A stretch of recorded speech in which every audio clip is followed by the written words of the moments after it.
नमस्कार विद्यार्थियों, शिक्षा का सफ़र में आपका स्वागत है।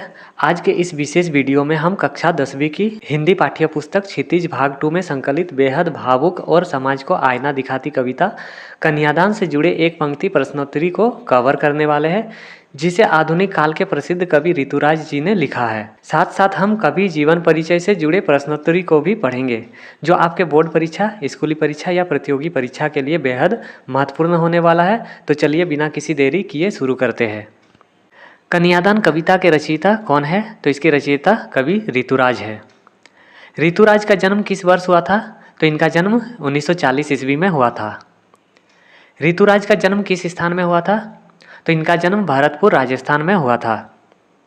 अगला प्रश्न, ऋतुराज मुख्यतः किस विधा के साहित्यकार थे? यह मुख्यतः कवि थे। अगला प्रश्न, कवि ऋतुराज किस विषय में एमए किया था? तो कवि ऋतुराज अंग्रेजी विषय में एमए किया था। अगला प्रश्न, कवि ऋतुराज किस विषय के अध्यापक थे? तो कवि ऋतुराज अंग्रेजी साहित्य के अध्यापक थे। अगला प्रश्न, कवि ऋतुराज समाज के किन लोगों की चिंताओं को अपने लेख का विषय बनाया? कवि ऋतुराज हाशिए अर्थात समाज से वंचित एवं कमजोर के लोगों की लेख को अपने विषय बनाया है। अगला प्रश्न, ऋतुराज की कविताओं की प्रमुख विशेषता क्या है? तो ऋतुराज की कविताओं की प्रमुख विशेषता है संवेदनशीलता। अगला प्रश्न, ऋतुराज की रचनाओं में किस वर्ग की पीड़ा को प्रमुखता से दिखाई देती है? ऋतुराज की रचनाओं में सामान्य जन की पीड़ा को प्रमुख रूप से दिखाई देती है। अगला प्रश्न, ऋतुराज की भाषा शैली कैसी है? तो ऋतुराज की भाषा शैली सरल, सहज एवं प्रभावशाली है। अगला प्रश्न, ऋतुराज की कविता में किस प्रकार का यथार्थ चित्रित होता है? तो ऋतुराज की कविता में सामाजिक यथार्थ चित्रित होता है। अगला प्रश्न, कन्यादान कविता किस काव्य संग्रह से ली गई है? तो कन्यादान कविता पुल पर पानी काव्य संग्रह से ली गई है। अगला प्रश्न, ऋतुराज की कविता का प्रमुख स्वर क्या है? तो ऋतुराज की कविता का प्रमुख स्वर है मानवीय संवेदना। अगला प्रश्न, ऋतुराज की रचनाओं में किस भावना को विशेष महत्व मिला है? ऋतुराज की रचनाओं में मानवता की भावना को विशेष महत्व मिला है। ऋतुराज की कविताओं में किसका विरोध दिखाई देता है? तो ऋतुराज की कविताओं में रूढ़ियों का विरोध दिखाई देता है। अगला प्रश्न, ऋतुराज किस प्रकार के कवि माने जाते हैं? तो ऋतु समकालीन कवि माने जाते हैं। अगला प्रश्न, ऋतुराज की कविता का मुख्य उद्देश्य क्या है? तो ऋतुराज की कविता का मुख्य उद्देश्य है समाज को जागरूक करना। अगला प्रश्न, ऋतुराज की भाषा में किस गुण की प्रधानता है? तो ऋतुराज की भाषा में सहजता की प्रधानता है। अगला प्रश्न, ऋतुराज की कविताएं किससे जुड़ी होती है? तो ऋतुराज की कविताएं जीवन के यथार्थ से जुड़ी होती है। अगला प्रश्न, ऋतुराज की रचनाओं में किसका मार्मिक चित्रण मिलता है? तो ऋतुराज की रचनाओं में मानवीय संबंधों का मार्मिक चित्रण मिलता है। अगला प्रश्न, कन्यादान कविता का मुख्य विषय क्या है? कन्यादान कविता का मुख्य विषय है नारी जीवन की वास्तविकता। अगला प्रश्न, एक मरण धर्मा और अन्य किसकी प्रमुख रचना है? एक मरण धर्मा और अन्य कवि ऋतुराज की प्रमुख रचना है। अगला प्रश्न, पुल पर पानी किसकी प्रमुख रचना है? पुल पर पानी कवि ऋतुराज की प्रमुख रचना है। अगला प्रश्न, सूरत नीरत किसकी प्रमुख रचना है? तो सूरत नीरत कवि ऋतुराज की प्रमुख रचना है। अगला प्रश्न, लीला मुखारबिंद किसकी प्रमुख रचना है? लीला मुखारबिंद ऋतुराज की प्रमुख रचना है। अगला प्रश्न, कविता में किस सामाजिक प्रथा पर प्रश्न उठाया गया है? तो कविता में कन्यादान जैसी सामाजिक प्रथा पर प्रश्न उठाया गया है। अगला प्रश्न, कविता में माँ किसे सीख देती है? तो कविता में माँ अपनी बेटी को सीख देती है। अगला प्रश्न, कविता में माँ ने बेटी को किस अवसर पर सीख देती है? तो कविता में माँ ने बेटी को विदाई के समय सीख देती है। अगला प्रश्न, माँ को अपनी बेटी अंतिम पूंजी क्यों लग रही थी? तो माँ को अपनी बेटी अंतिम पूंजी इसलिए लग रही थी क्योंकि बेटी माँ की सबसे निकट और उसके सुख दुख की साथी होती है। अगला प्रश्न, कवि के अनुसार कोमलता के गौरव में किसका उपहास छिपा रहता है? कवि के अनुसार कोमलता के गौरव में कमजोरी का उपहास छिपा रहता है। अगला प्रश्न, माँ बेटी को आंसू किस लिए न बहाने की सलाह देती है? तो इसका उत्तर है कमजोर न बनने के लिए। अगला प्रश्न, कविता में लड़की को कैसी बताई गई है? तो कविता में लड़की को भोली और सरल बताई गई है। अगला प्रश्न, कविता के अनुसार लड़की को क्या नहीं आता था? तो कविता के अनुसार लड़की को दुख बांचना नहीं आता था। अगला प्रश्न, कविता के अनुसार लड़की किसकी पाठिका थी? तो कविता के अनुसार लड़की धुंधले प्रकाश की पाठिका थी। अगला प्रश्न, कविता के अनुसार लड़की किन पंक्तियों की पाठिका थी? तो कविता के अनुसार लड़की कुछ तुकों और कुछ लयबद्ध पंक्तियों की पाठिका थी। अगला प्रश्न, माँ बेटी को किससे सावधान रहने की सीख देती है? तो माँ बेटी को शोषण से सावधान रहने की सीख देती है। अगला प्रश्न, माँ बेटी को अपने व्यक्तित्व के बारे में क्या सलाह देती है?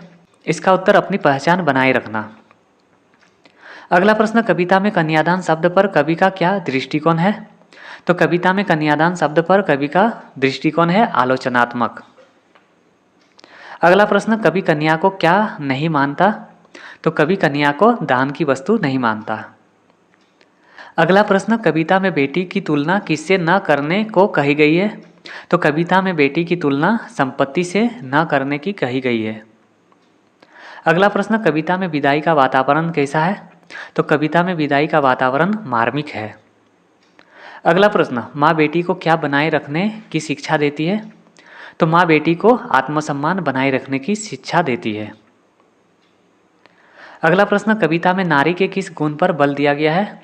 तो कविता में नारी की स्वाभिमान पर बल दिया गया है। अगला प्रश्न, माँ बेटी को क्या न सहने की शिक्षा देती है? माँ बेटी को अत्याचार न सहने की शिक्षा देती है। अगला प्रश्न, कन्यादान कविता का केंद्रीय भाव क्या है? तो कन्यादान कविता का केंद्रीय भाव है नारी चेतना। अगला प्रश्न, कविता में किस भावना की प्रधानता है? तो कविता में करुणा की प्रधानता है। अगला प्रश्न, कवि किस सामाजिक सोच का विरोध करता है? तो कवि स्त्री को वस्तु मानने की सोच का विरोध करता है। अगला प्रश्न, कविता में माँ की चिंता किसके लिए है? तो कविता में माँ की चिंता बेटी के भविष्य के लिए है। अगला प्रश्न, माँ बेटी को कैसा बनने की प्रेरणा देती है? माँ बेटी को सशक्त बनने की प्रेरणा देती है। अगला प्रश्न, कविता में बेटी को क्या बनाए रखने की सलाह दी गई है? कविता में बेटी को स्वतंत्र अस्तित्व बनाए रखने की सलाह दी गई है। अगला प्रश्न, कविता में नारी के किस अधिकार का समर्थन किया गया है? तो कविता में नारी के सम्मान के अधिकार का समर्थन किया गया है। अगला प्रश्न, कविता किस सामाजिक समस्या को उजागर करती है? तो कविता स्त्री असमानता की समस्या को उजागर करती है। अगला प्रश्न, कन्यादान कविता किस रस से अधिक प्रभावित है? तो कन्यादान कविता करुण रस से अधिक प्रभावित है। अगला प्रश्न, कन्यादान कविता में माँ का स्वर कैसा है? तो कन्यादान कविता में माँ का स्वर अनुभवपूर्ण है। अगला प्रश्न, जैसे वही उसकी अंतिम पूंजी हो, पंक्ति किसकी ओर संकेत करती है?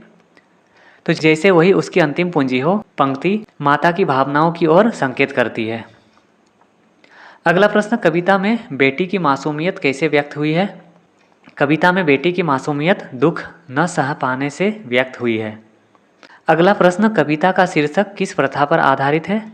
तो कविता का शीर्षक कन्यादान प्रथा पर आधारित है। कवि शीर्षक के माध्यम से क्या संदेश देता है? तो कवि शीर्षक के माध्यम से संदेश देता है कि बेटी कोई दान की वस्तु नहीं है। अगला प्रश्न, कविता में लड़की की आयु कैसी बताई गई है? तो कविता में लड़की की आयु अभी सयानी नहीं बताई गई है। अगला प्रश्न, माँ बेटी को किस परिस्थिति में धैर्य रखने की सीख देती है? तो माँ बेटी को विपत्ति में धैर्य रखने की सीख देती है। अगला प्रश्न, कविता में माँ का अनुभव किसका परिणाम है? तो कविता में माँ का अनुभव जीवन संघर्ष का परिणाम है। अगला प्रश्न, कविता में किस संबंध का सबसे मार्मिक चित्रण है? कविता में माँ बेटी की संबंध का सबसे मार्मिक चित्रण है। अगला प्रश्न, कविता किस प्रकार की चेतना जगाती है? तो कविता स्त्री चेतना को जगाती है। अगला प्रश्न, कविता में किसका सम्मान करने का संदेश है? तो कविता में नारी का सम्मान करने का संदेश है। अगला प्रश्न, कन्यादान कविता का संदेश क्या है? तो कन्यादान कविता का संदेश है नारी को समान अधिकार मिलना चाहिए। अगला प्रश्न, कविता में किसका विरोध नहीं किया गया है? तो कविता में मानवीय संबंधों का विरोध नहीं किया गया है। अगला प्रश्न, कविता में कन्या के प्रति समाज की कौन सी सोच दिखाई गई है? तो कविता में कन्या के प्रति उसे दान योग्य मानने की सोच दिखाई गई है। अगला प्रश्न, कवि किस सोच को बदलना चाहता है? तो कवि रूढ़िवादी सोच को बदलना चाहता है। अगला प्रश्न, कविता में बेटी को क्या नहीं खोना चाहिए? तो कविता में बेटी को आत्मसम्मान नहीं खोना चाहिए। अगला प्रश्न, कन्यादान कविता में माँ किसका प्रतीक है? तो कन्यादान कविता में माँ अनुभव का प्रतीक है। अगला प्रश्न, कविता के अनुसार बेटी किसका प्रतीक है? तो कविता के अनुसार बेटी नई पीढ़ी का प्रतीक है। अगला प्रश्न, कविता में नारी को किस रूप में देखा गया है?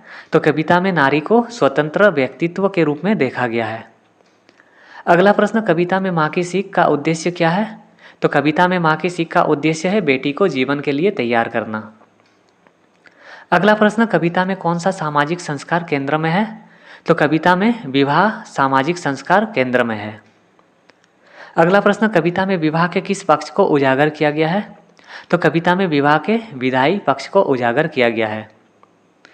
कविता में कौन सा संबंध भावुक रूप से उभरता है? तो कविता में माता पुत्री का संबंध भावुक रूप से उभरता है। अगला प्रश्न, कविता में किसका महत्व सबसे अधिक बताया गया है? तो कविता में स्वाभिमान का महत्व को सबसे अधिक बताया गया है। अगला प्रश्न, कविता में बेटी को किससे समझौता न करने का संदेश है? तो कविता में बेटी को सम्मान से समझौता न करने का संदेश है। अगला प्रश्न, कविता किस विचारधारा का समर्थन करती है? तो कविता आधुनिक विचारधारा का समर्थन करती है। अगला प्रश्न, कविता किस प्रकार की सामाजिक चेतना का उदाहरण है? तो कविता प्रगतिशील चेतना का उदाहरण है। अगला प्रश्न, कविता में नारी को क्या माना गया है? तो कविता में नारी को स्वतंत्र अस्तित्व माना गया है। अगला प्रश्न, कविता में बेटी के प्रति माँ का व्यवहार कैसा है? तो कविता में बेटी के प्रति माँ का व्यवहार स्नेहपूर्ण है। अगला प्रश्न, कविता में किसका सुंदर समन्वय मिलता है? तो कविता में भाव और विचार का समन्वय मिलता है। अगला प्रश्न, कन्यादान कविता का मूल उद्देश्य क्या है? तो कन्यादान कविता का मूल उद्देश्य है नारी सम्मान का संदेश देना। अगला प्रश्न, कविता में माँ ने बेटी को किस शक्ति का एहसास कराती है? तो कविता में माँ ने बेटी को आत्मबल का एहसास कराती है। अगला प्रश्न, कविता में लड़की का चरित्र कैसा है? तो कविता में लड़की का चरित्र निर्मल है। अगला प्रश्न, कविता किस सामाजिक बुराई पर प्रहार करती है? तो कविता स्त्री को वस्तु समझने की मानसिकता पर प्रहार करती है। अगला प्रश्न, कविता का भाव पक्ष कैसा है? कविता का भाव पक्ष अत्यंत मार्मिक है। अगला प्रश्न, कन्यादान कविता की भाषा शैली कैसी है? तो कन्यादान कविता की भाषा शैली सरल एवं प्रभावशाली है। अगला प्रश्न, कन्यादान कविता की शैली कैसी है? कन्यादान कविता की शैली संवादात्मक है। अगला प्रश्न, कविता में किस अलंकार का प्रभाव मिलता है? तो कविता में रूपक एवं उपमा अलंकार का प्रभाव मिलता है। अगला प्रश्न, कविता में माँ की सीख किस अनुभव पर आधारित है? तो कविता में माँ की सीख जीवनानुभव पर आधारित है। अगला प्रश्न, कविता में बेटी के भविष्य को लेकर कौन चिंतित है? तो कविता में बेटी के भविष्य को लेकर माँ चिंतित है। अगला प्रश्न, कविता का अंत किस संदेश की ओर संकेत करता है? तो कविता का अंत आत्मसम्मानपूर्ण जीवन की ओर संकेत करता है। अगला प्रश्न, कविता में नारी के किस पक्ष को सबसे अधिक महत्व दिया गया है? तो कविता में नारी के स्वाभिमान को सबसे अधिक महत्व दिया गया है। अगला प्रश्न, कन्यादान कविता किस प्रकार की कविता है? तो कन्यादान कविता सामाजिक चेतना की कविता है। अगला प्रश्न, कन्यादान कविता में नारी के किस अधिकार की रक्षा का संदेश है? तो कन्यादान कविता में नारी की गरिमा और सम्मान की रक्षा का संदेश है। अगला प्रश्न, कन्यादान कविता का सबसे महत्वपूर्ण संदेश क्या है? तो कन्यादान कविता का सबसे महत्वपूर्ण संदेश है बेटी कोई दान की वस्तु नहीं बल्कि स्वतंत्र व्यक्तित्व है। अगला प्रश्न, कन्यादान कविता पाठक में कौन सी भावना उत्पन्न करती है? कन्यादान कविता पाठक में नारी के प्रति सम्मान की भावना उत्पन्न करती है। अगला प्रश्न, कन्यादान कविता का मूल संदेश क्या है? तो कन्यादान कविता का मूल संदेश है नारी का सम्मान, आत्मसम्मान और समानता। तो विद्यार्थियों, यह थे कवि ऋतुराज और उनकी मर्म स्पर्शी कविता कन्यादान से जुड़े सभी महत्वपूर्ण एक पंक्ति प्रश्नोत्तरी। उम्मीद है आपको हमारा यह प्रयास और यह कंटेंट पसंद आया होगा। मिलते हैं अगले वीडियो में एक नए पाठ के साथ। तब तक के लिए पढ़ते रहिए, मुस्कुराते रहिए। इस सफ़र में हमारे साथ जुड़े रहने के लिए धन्यवाद।